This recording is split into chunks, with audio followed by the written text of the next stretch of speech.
अस्सलाम वालेकुम वरहमतुल्लाहि वबरकातुह। कुछ मसाइल तो ऐसे होते हैं कि लोग पूछने में शर्म महसूस बिल्कुल नहीं करते। औरतें भी पूछ लेती हैं, मर्द भी पूछ लेते हैं, बच्चे भी पूछ लेते हैं। और कुछ मसाइल ऐसे होते हैं कि लोग पूछने में आर महसूस करते हैं। शायद वो ये समझते हैं कि अगर हमने ये मसला मौलाना साहिब से पूछ लिया तो मौलाना साहिब नाराज़ हो जाएंगे हमसे।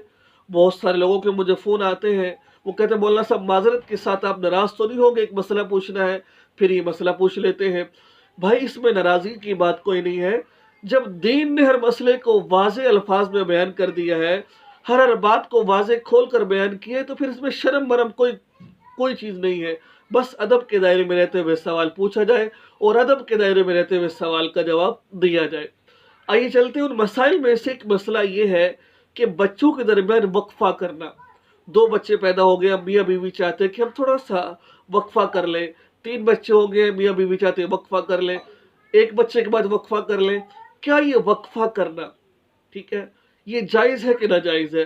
अब ये जो वक्फा किया जाता है और बाज़ दफ़ा इसके लिए मुख्तलिफ़ तदाबीर इस्तेमाल की जाती है। बाज़ दफ़ा टाँके लगवाए जाते हैं और बाज़ दफ़ा टूप रखी जाती है, बाज़ दफ़ा मेडिसिन खाई जाती है। मुख्तलिफ़ सूरतें इसकी बन सकती हैं। क्या ये तमाम की तमाम सूरतें जो एक जो सा है ना बच्चे को रोकने के लिए जो इस्तेमाल की जाती है, जायज़ है कि नाजायज़ है? मैं ये आपके सामने बात बाद में करूँगा, लेकिन उससे पहले आपको एक बात मैं समझाता जाऊँ कि इसके लिए यानी कि जो बच्चा पैदा ना हो, इसके लिए एक तरीका ये भी इस्तेमाल किया जाता है कि मियाँ बीवी हम मिस्री कर रहे हैं। हम मिस्री जब मर्द फारिग होने के करीब आता है तो मर्द अपना उज़्व ख़ास को, अपने ज़कर को बाहर निकाल लेता है और उस सूरत में जो उसकी मनी है वो बाहर निकल जाती है। ठीक है, इसको अज़ल कहा जाता है शरीयत के अंदर। क्या ये करना जायज़ है कि नाजायज़ है? ठीक है, एक सूरत इसकी ये बनती है।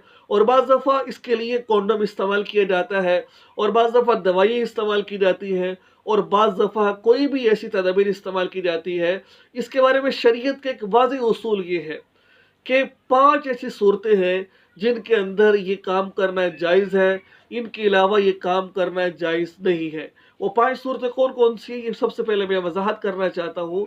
वो 5 सूरतें ये वाली हैं कि औरत इतनी कमज़ोर हो कि हमल का बोझ उठाने की इस्तिताअत ना हो, कि हमल और दर्द ज़े की तकलीफ झेलने की सकत ना हो, या बच्चे की विलादत के बाद शदीद कमज़ोरी और नकाहत लाहिक होने का अंदेशा हो। अगर आपको पता है कि यार अगर अब दोबारा हमने बच्चा लिया तो इसकी सूरत में इस औरत की जान भी जा सकती है और बहुत ज़्यादा कमज़ोरी आ सकती है, तो उस सूरत में शरीयत कहती है कि आप जो है ना कोई तदबीर इख्तियार कर लें जो आपको आपका डॉक्टर बताता है। ठीक है।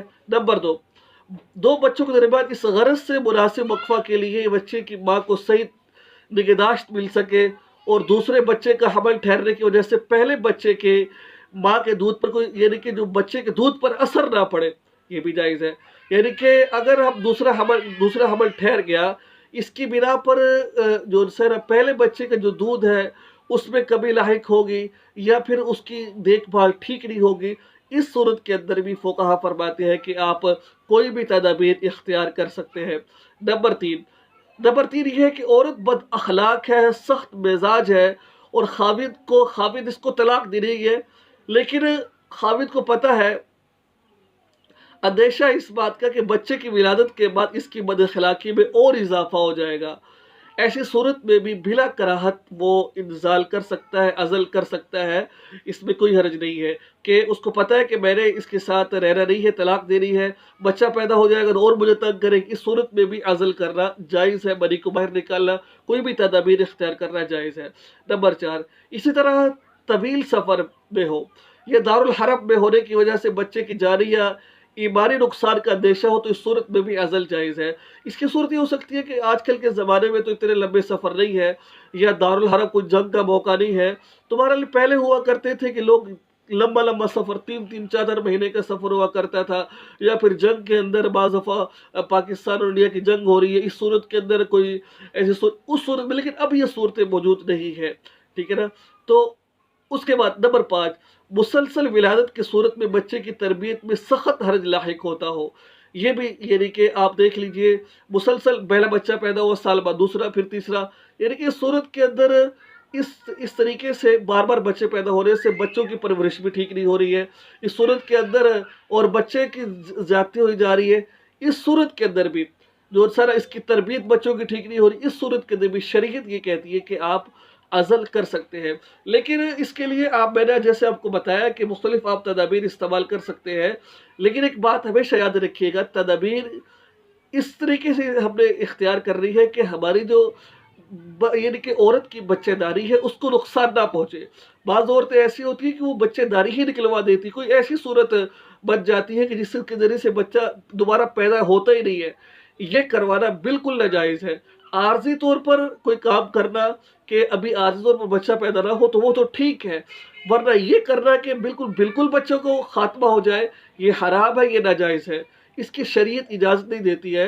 بلکہ ایک حدیث مبارکہ میں آتا ہے، رسول اللہ صلی اللہ علیہ وسلم نے ارشاد فرمایا کہ تم ایسی عورت سے نکاح کرو جو بچے کو زیادہ جننے والی ہو، یعنی کہ زیادہ جننے والی عورتوں سے زنا کرو، یعنی کہ زیادہ جننے والی عورتوں سے نکاح کرو، سوری میں نے زنا کے نکاح کرو، ٹھیک ہے نا۔ تو لہٰذا اور جو صورت ناجائز ہے، جس صورت میں ہم عزل نہیں کر سکتے، وہ صورت یہ ہے کہ آپ یہ دیکھ لیجئے کہ کسی کے ذہن میں یہ بات ہو کہ بھائی اگر بچہ پیدا ہو گیا تو پھر ہم اس کو کھلائیں گے کہاں سے، پلائیں گے کہاں سے، دوسرا بچہ پیدا ہو گیا تو اس کو کہاں سے کھلائیں گے، آج کل کی مہنگائی بہت زیادہ ہے، یہ کرنا ناجائز اور حرام ہے۔ کیوں؟ کیونکہ اللہ رب العزت فرماتے ہیں وَلَا تَقْتُلُوا أَوْلَادَكُمْ خَشْيَةَ إِمْلَاقٍ، تم اپنے بچوں کو بھوک کی وجہ سے قتل مت کرو، یعنی کہ ایسا نہ ہو کہ تم پیدا کر، کیونکہ خالق مالک تو اللہ کی ذات ہے، یہ رزق کے خزانے تو اللہ تعالیٰ کے پاس ہے، تو اس صورت کے اندر یہ صورت ناجائز ہے۔ اس کے علاوہ جو میں نے 5 صورتیں آپ کو بتائی ہیں وہ ہے جائز صورتیں ہیں۔